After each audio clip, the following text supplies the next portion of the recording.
اولاد کے لیے بھی ہمیں قرآن و سنت میں دعائیں سکھائی گئی ہیں اور ان کا بھی اہتمام کرنا چاہیے، اور انسان اپنی زندگی کا بہترین سرمایہ اپنی اولاد پر خرچ کرتا ہے، اور اپنے بعد بھی ان کے لیے ہر طرح کی راحتیں اور نعمتیں چھوڑ کر جانا چاہتا ہے۔ لیکن اگر اولاد نیک ہو تو وہ والدین کے لیے صدقہ جاریہ بھی بنتی ہے، اور والدین کے خون پسینے کی کمائی کو ان کی زندگی میں اور ان کی زندگی کے بعد بہترین جگہوں پر استعمال کرتی ہے۔ لیکن اگر اولاد بگڑی ہوئی ہو تو زندگی میں بھی انسان کے لیے اذیت اور عذاب ہے، اور بعد میں بھی اس کے مال کو ضائع کرنے والی ہوتی ہے اور اس کے لیے بدنامی کا سبب بنتی ہے۔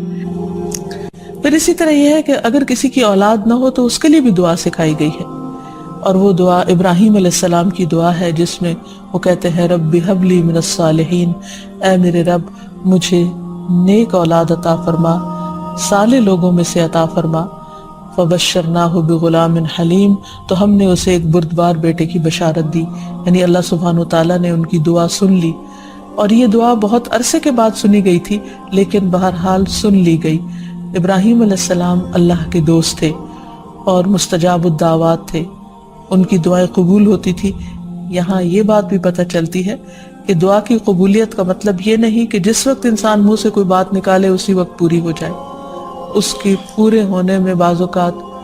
کئی سال گزر سکتے ہیں، جیسے ہم دیکھتے ہیں یوسف علیہ السلام کے واقعے میں، ابراہیم علیہ السلام اور دیگر پیغمبروں کے سلسلے میں۔ اور پھر ہم اس بارے میں یہ بھی دیکھتے ہیں کہ جس طرح ابراہیم علیہ السلام کی دعائیں قبول ہوئی تو انہوں نے اپنے رب کا اس پر شکر بھی ادا کیا اور فرمایا الحمدللہ الذی وہب لی علی الکبر اسماعیل و اسحاق ان ربی لسمیع الدعاء، کہ اللہ کا شکر ہے جس نے مجھے بڑھاپے میں اسماعیل اور اسحاق جیسی اولاد دی، بلا شبہ میرا پروردگار دعائیں سننے والا ہے۔ اس لیے اولاد کی طرف سے کبھی بھی مایوس نہیں ہونا چاہیے، نہ ہونے کی شکل میں بھی اور ہونے کے بعد ان کی نیکی اور خیر اور بھلائی کے سلسلے میں بھی۔ اور اس میں ہم دیکھتے ہیں کہ زکریا علیہ السلام کی بھی اولاد نہیں تھی تو وہ بھی بڑھاپے تک مایوس نہیں ہوئے اور دعا مانگتے رہے، اور اس سلسلے میں آتا ہے کہ وہ جب دعا مانگتے تو کہتے رب ہب لی من لدنک ذریۃ طیبہ انک سمیع الدعاء، کہ اے میرے پروردگار مجھے اپنے پاس سے نیک اور پاکیزہ سیرت اولاد عطا فرما، تو ہی دعا کا سننے والا ہے۔ یعنی پیغمبر ہمیشہ صرف اولاد کی دعا نہیں کرتے بلکہ نیک اولاد کی دعا کرتے ہیں۔ نبی صلی اللہ علیہ وسلم حضرت حسن اور حسین کو اپنے پھول کہا کرتے تھے کہ یہ دونوں میری دنیا کے پھول ہیں۔ ایک اور حدیث سے ہمیں پتہ چلتا ہے کہ اولاد انسان کی بہترین کمائی ہے۔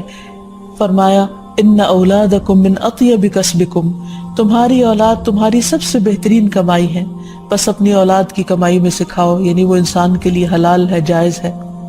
پھر اسی طرح بیٹیاں جو ہیں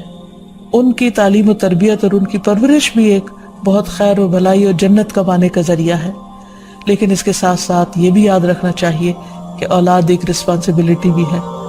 ان کے بارے میں سوال بھی کیا جائے گا۔